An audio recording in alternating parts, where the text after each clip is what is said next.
今回は金消しに色付け動画シリーズ、2017年にリリースの金消しプレミアムボリューム1のシリーズからブラックホールをペイントします。いつものように水性アクリル塗料で色付けをしました。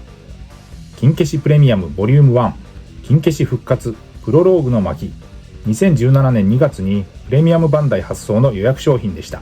このパートでは筋肉マン、テリーマン、ロビンマスクの新造形、今回のブラックホールなど悪魔超人も数体ラインナップされました。まずは塗装前の状態です。デザインはマントもない至ってシンプルなブラックホールです。手と足のディフォルメが金消しらしくしっかり自立します。文字や装飾の書き入れさえクリアできれば短時間で完了しそうなペイントです。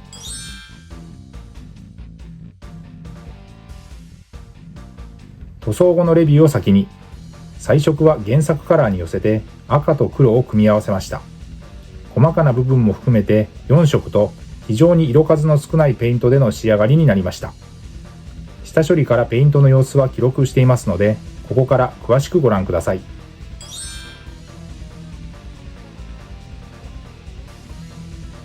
金消しデカ消しの塗装はおよそこんな流れで下処理をしていきます。煮沸してゴム素材を柔らかくして形を整え、余計な油分や表面のホコリを取る。ベンジン漬け込みを一晩から2日して過素材、塩ビを柔らかくする薬剤を抜く。乾燥させミスタースーパークリア艶消しを全体に吹き、塗装の下地を作りました。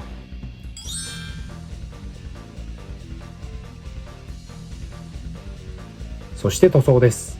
ペイントの様子はハイライトで使用したカラーごとに見ていきます。ベースとして全身にまずファレホのモデルカラーライトフレッシュを塗りました。よく下地作りに使っているかなり白に近いフレッシュカラーです。一手間ですが、この下地のあるなしでその後の色のりは違ってくるので、漏れなくしっかり塗っていきます。下地の完全乾燥の後、本格的に色分けスタート。まずベルト部分の白から塗装開始。モデルカラーのホワイトグレーです。そしてメインカラーの黒、ゲームカラーのブラックを使いました。隠蔽力は強めの黒ですが、これだけ塗装箇所があるとやはり難しい。塗っている間に乾いた箇所を上塗りしていくように重ねて徐々に色をのせました。塗料は水性アクリルのファレホを基本に下出るカラーを要所で使いながらオール筆塗りで色付けをしていきました。使用した筆は基本は模型塗装用の面相筆。面積の広い箇所はブラシを使って時短させ効率よく塗装をしました。工程は下地塗りから上塗りの大きく2段階です。今回の色塗りに使用した塗料はこちら。広い面積は筆で塗りに行ってしまうとムラになりがちなので、先端で叩いて色をのせていくイメージで作業をしました。そしてボディカラーの乾燥の後、赤です。ゲームカラーのブラッディレッドです。鮮やかな赤カラー。胸の BH のマーク、フェイス、額のマーク、パンツ、グローブ、ブーツに。下地の白が効いて色は乗っていきますが、それでも塗装面積は大きいです。色ムラが出ないように下出るカラーのテクニカル、ラーミアンメディウムという溶剤塗料を使って水で薄めながら色をのせていきました。最初薄く色をのせて面積が広いので塗っているうちに乾いてくるんで、そこに色をのせていくという流れで作業を繰り返しました。そして黄色です。